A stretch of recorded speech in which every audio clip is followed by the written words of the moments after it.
Aku tuh sebenarnya itu punya indera keenam.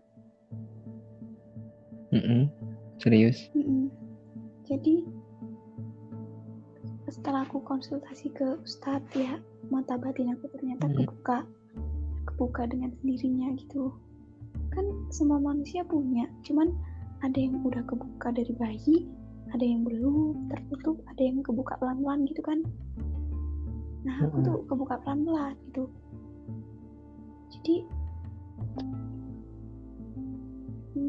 ya awalnya aku dengar suara-suara gitu lah ya, yang musik kayak ganggu banget bagi aku tuh, kayak merasa cemas, takut gitu.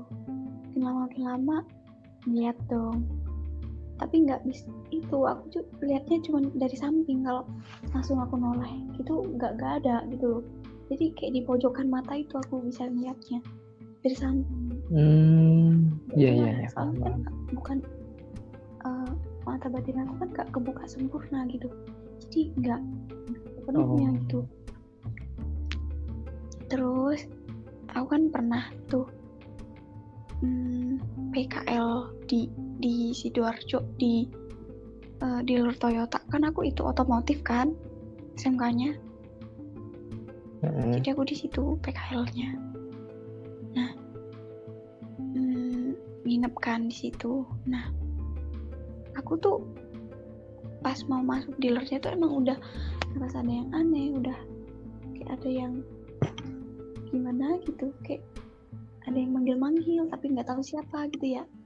Dan pada malam hari aku tuh didatengin sosok anak kecil. Ya, anak kecil. Wajahnya tuh penuh luka ya kan. Rambutnya pirang, kayaknya turunan Belanda, emang turunan Belanda. Terus minta tolongnya gimana? Minta tolong ke aku, katanya berpuluh-puluh bahkan ratusan tahun yang lalu di keluarga dia itu pernah ada pembantaian gitu loh, satu keluarga. Jadi mayatnya si anak kecil ini gak ketemu gitu loh sama si anggap aja perampok gitu ya. Perampok itu dibuang gitu loh. Nah, tepat ada di bawah itu loh, bawah bangunan dealernya itu ternyata. Ini aku awalnya aku takut dong, nangis jerit-jerit, soalnya aku baru pertama kali ngeliat langsung dengan jelas gitu. Aku nangis dong. Bentar. Katanya kamu tadi cuma ngelihatnya sekilas-sekilas di samping. Aku udah bilang tadi, baru pertama kali ini aku melihat langsung. Sekarang masih bisa ngeliat langsung apa sama? Gak semuanya, tertentu. Makin lama makin ada peningkatan gitu lah intinya. Terus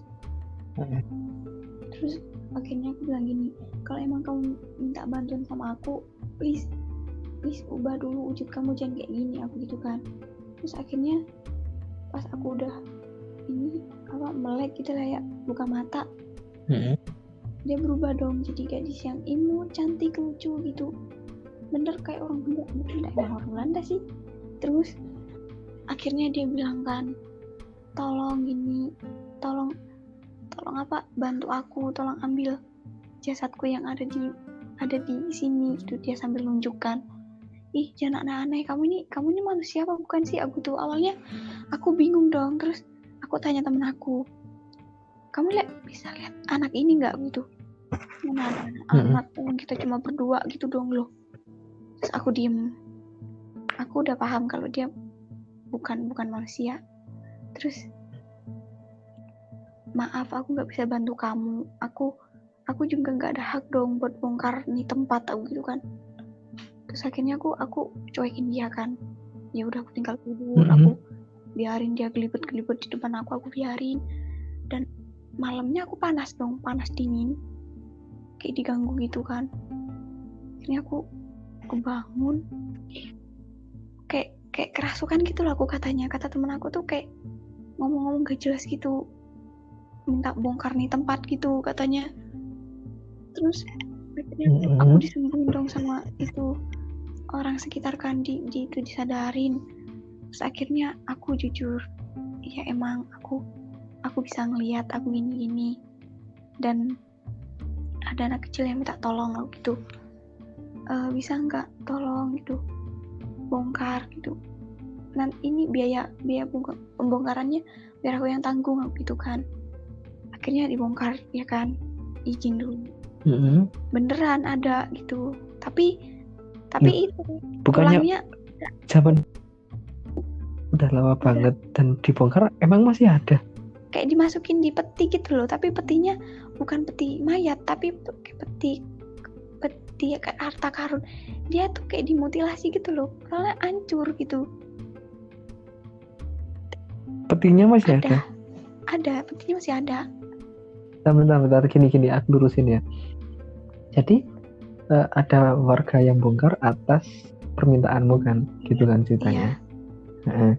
Terus yang dibongkar, yang ditemuin apa? Ya itu tadi, peti isinya ada tulang kepala, tapi udah rapuh gitu loh, kayak diambil tuh udah gak keras lagi, kayak lapuk gitu loh. Udah gitu loh. Iya. Masih ada bajunya itu persis yang dipakai anak itu, persis banget. Aku bilang gini, terus akhirnya dipindahin kan ke pemakaman nggak tahu taruh di mana, dan akhirnya udah di itu sebelum aku datang ke situ emang tuh dealer tuh angker katanya. Kan dipasangin CCTV. Nah di CCTV itu di jam-jam sama hari tertentu tuh emang sering kelihatan seliwer gitu anak kecil gitu loh. Semenjak dibongkarnya itu nggak ada lagi gitu. Akhirnya aku dipercaya, ya udah alhamdulillah aku nggak disangka halu lagi gitu. Terus pemilik dealernya pun juga terima kasih sama aku kan, ya semenjak itu udah terpecahkan, udah nggak angker lagi tuh tempat. Dan aku udah bilang gini, ya udah ya kamu tenang-tenang di sana gitu.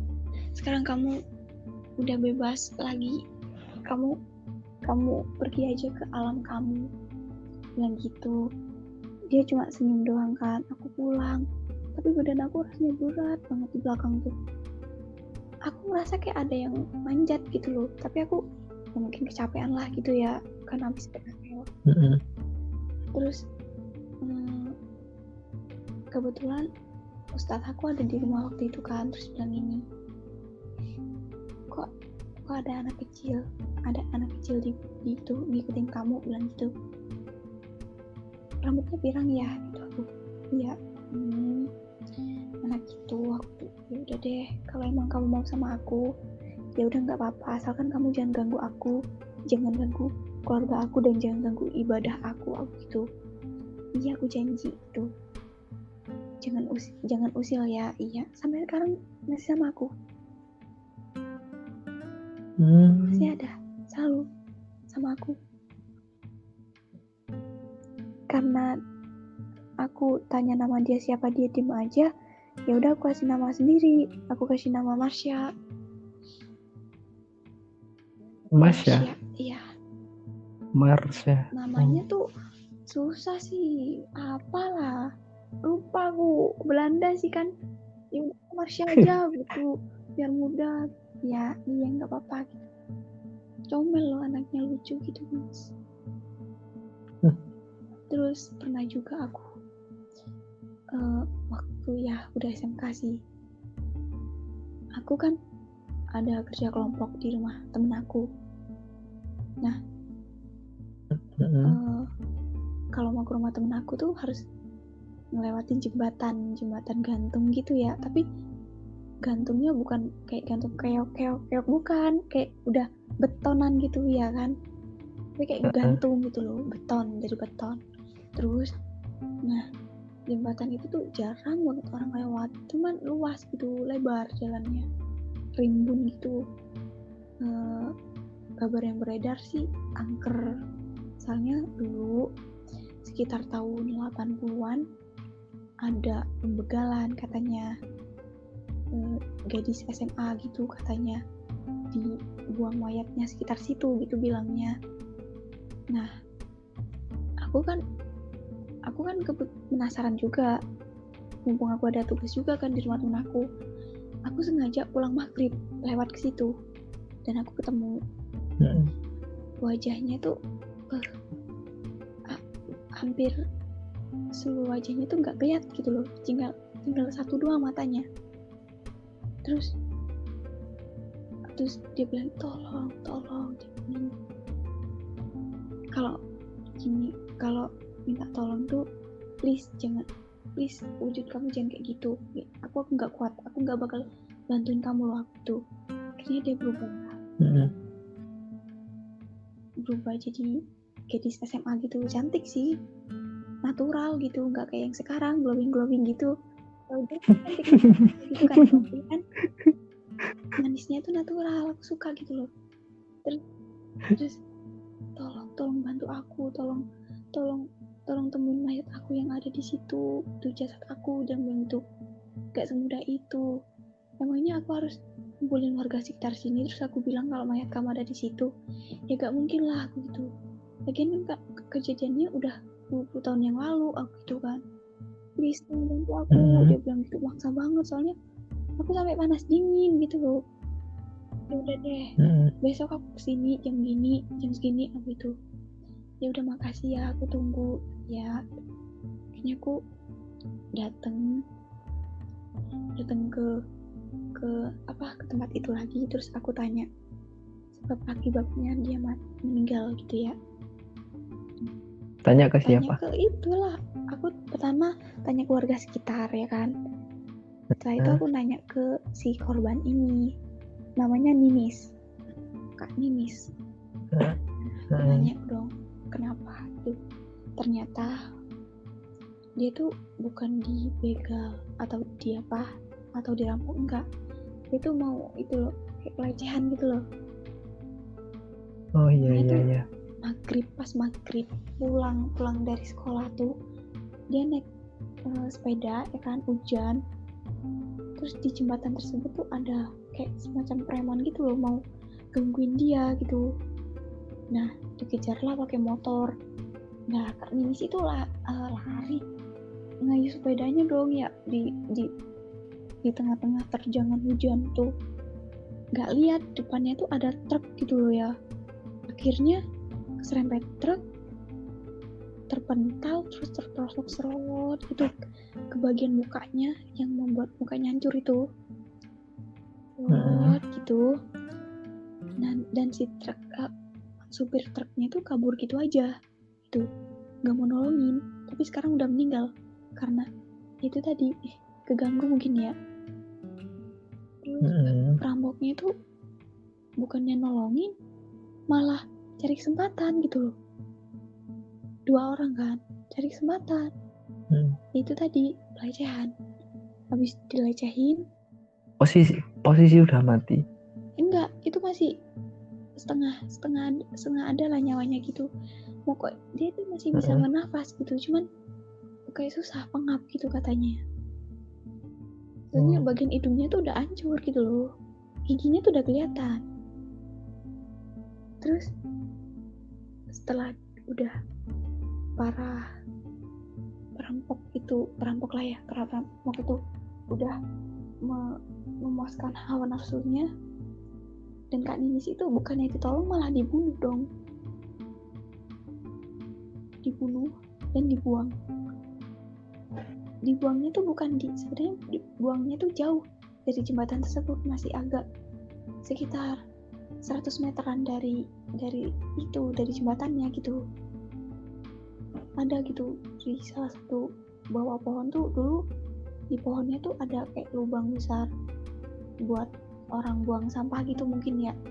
Soalnya banyak tumpukan sampah gitu yang aku lihat gitu di ingatan aku. Terus dibuang di situ, ditumpuk-tumpuk kayak jerami-jerami gitu, ketutupan, dan tertumpuk sampai sekarang. Itu udah ditumbuhin pohon sekarang, pohon nangka. Terus akhirnya aku gini, aku ngajak aku ngomong lah ya ke ketua RT RW-nya di situ. Terus aku juga ngomong sama salah satu ustadznya juga, aku minta tolong dengan sangat gini. Awalnya nggak percaya, awalnya aku disorakin dong, kayak halu sih nih bocah, so tahu bukan daerah orang sini juga kan. Terus akhirnya tiba-tiba Kak Nini sini merasukin salah satu warga yang nyolot itu dong, dirasukin dan ngomong apa adanya. Emang aku emang gini, cerita dong dia apa adanya. Dan akhirnya warga tersebut percaya dan diadakan penggalian lah ya, digali tuh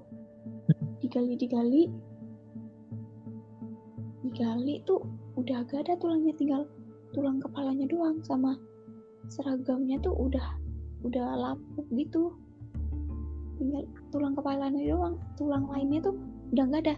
Tulang ekornya kayaknya deh, tulang ekor sama kepalanya yang ada, lainnya udah hancur, udah kayak kapur gitu loh Kak, kapur gitu loh, kayak gitu udah. Lamanya mungkin ya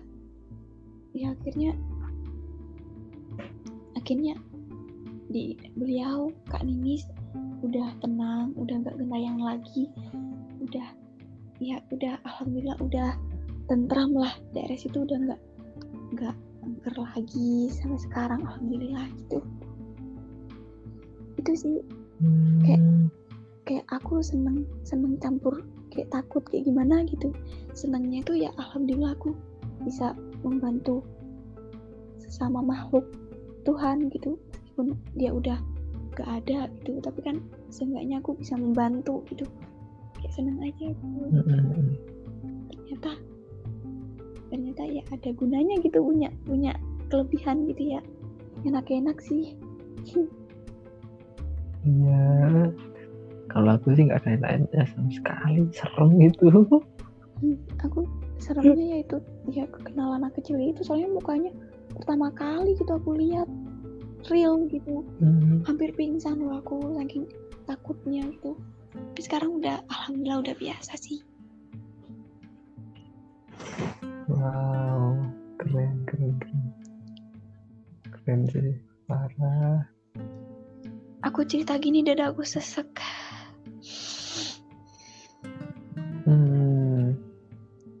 Aku dulu pernah punya gebetan indigo juga, tapi dia indigonya kayak aku lupa indigonya itu karena apa, bukan dari kecil. Dia itu kalau nggak salah habis dari Gunung Arjuna kalau nggak salah. Ya gitu, kayak terus pulang itu kayak ngerasa ada yang aneh gitu. Itu dia cerita semua, mulai awal sampai dites sama temenku itu kan, yang kayak sesi curhat bareng gitu kan, satu geng gitu. Temenku ada yang gini, nah ison rawang dek kosanku nggak pas kuliah itu. Terus oh dek gini dijelasin semua, padahal dia nggak pernah ke kos dan tersebut. Bener, ternyata apa yang dia nggak mengada-ngada dan itu bener cocok, padahal dia nggak pernah sama sekali ke kosan temenku yang cerita itu tadi. Terus aku juga ngetes kan, kayak aku coba ngetes, aku tanya gini, dan aku nyesel tanyanya waktu itu. Tanya gini, di sini ada nggak? Aku bilang gitu. Itu kok di bawah kamu? Nah kecil loh. Aku langsung merinding. Nyesel aku takutnya. Lupa. Sekarang beliau di mana, mbaknya? Sih nggak tahu. Iya. Di rumahnya lah. Emang udah nggak kontekan lagi? Enggak. Oh. Sebenarnya setiap manusia ini punya kan mata batin masing-masing. Kakak pun punya, bisa dibuka sebenarnya, tapi enggak, makasih. Dulu iman kuat, batin kuat, harus kuat semua. Kalau enggak, itu tadi Adik-adik. Iya, makasih. Terima kasih penawarannya. Saya menolak. Berarti gebetan kakak itu yang tadi berarti tuh punya indera ketujuh. Kok ketujuh loh? Iya, kayak Roy Kiyoshi gitu loh. Jadi gini, Yang keenam apa? beda. Kalau manusia normal kan punya indera kelima, ya kan? 5 indera. Yang Iya. keenam itu apa? Nah, yang keenam tuh yang aku rasain sekarang 6 ya, karena aku bisa merasakan, bisa mendengar suara dan bisa berkomunikasi. Itu pun nggak semua makhluk bisa berkomunikasi dengan aku.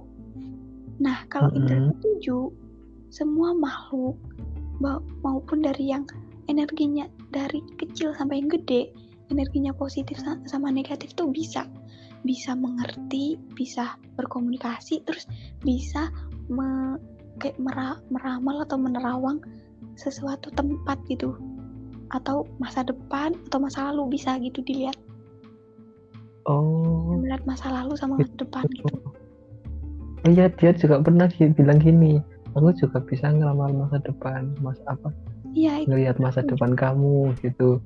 Si temanku gini, coba masa depanku dong, diterawang lagi gini. Percaya nggak percaya sih. Terus aku diginiin sama gebetanku pas itu, kamu mau nggak diterawang? Nggak usah lah. Kalau masa depan jangan diterawang, kalau masa lalu boleh. Kalau masa depan itu diterawang nggak seru lagi gitu. Paham nggak sih, kayak kamu nonton film tapi udah pernah nonton sebelumnya. Iya. Nah itu, yang masa lalu nggak apa-apa, yang masa depan janganlah. Untungnya gebetan kakak tuh kuat gitu loh. Kalau nggak kuat sering sakit, sering panas. Dan dia itu bilang gini, waktu jelasin semuanya udah selesai, dia bilang gini, tahu nggak, yang ngomong tadi itu bukan aku. Wow. Terus siapa? Nggak tahu. Dan aku nggak mau nanya. Aku penakut soalnya. Masa sih kak? Iya. Beneran? Yang ya mungkin percaya nggak percaya ya awalnya. Yang bikin aku percaya itu tadi, yang temanku tanya, di kosanku ada apa gini. Dia cuma kayaknya bahasanya kayak ngetes gitu loh, anaknya bener nggak sih atau cuma bohong doang. Ternyata benar apa yang disebutin tadi. Tuh. Gak usah takut sama yang gituan lah. Iya, temanku juga pernah ada yang cerita gini, temanku itu dibukain mata batinnya sama kakeknya, kayak bisa ngelihat, kayak bisa ngerasain gitu. Terus aku kan ngomong ke dia, kok bisa sih gini, dia cerita lah masalahnya gimana, dapat melihat itu dari mana, gini. Dan dia bilang gini, aku ini masih belum seberapa loh, kakakku percaya kamu ya. Aku bilang gini, pas aku main PS sama kakakku, tiba-tiba ada pocong di depan, jang gitu. Diapain pocongnya? Ditempeleng anjir. Tempeleng anjir. Wow, keren. Kakak berani nggak? Enggak, makasih.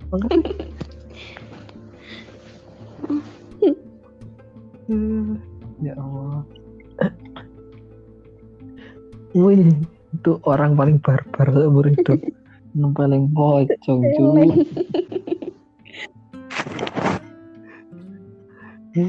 Enak-enak main PS gitu, tiba-tiba ada pocong, ya tempeleng lah. Untung berani ya, kalau dia takut mungkin dia jantungan. Iya sih, udah biasa aja.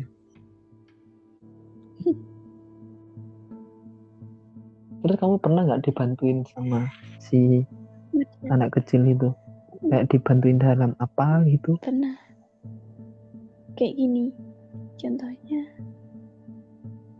Ya intinya gini, aku pernah nyebrang kan, mau nyebrang nih pakai motor.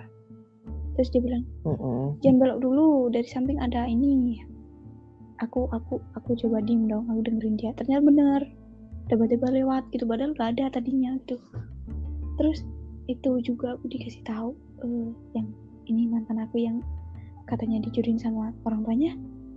Kan dia bilang, waktu kenalan dia bilang ini, aku nggak yakin sama cowok ini. Dia bilang gitu. Kenapa gitu? Ya nggak yakin aja gitu. Ntar kamu nangis loh akhirnya loh. Dia bilang gitu dengan polosnya, dia bilang gitu. Awalnya aku kira dia bercanda gitu, ternyata beneran. Nangis beneran dong.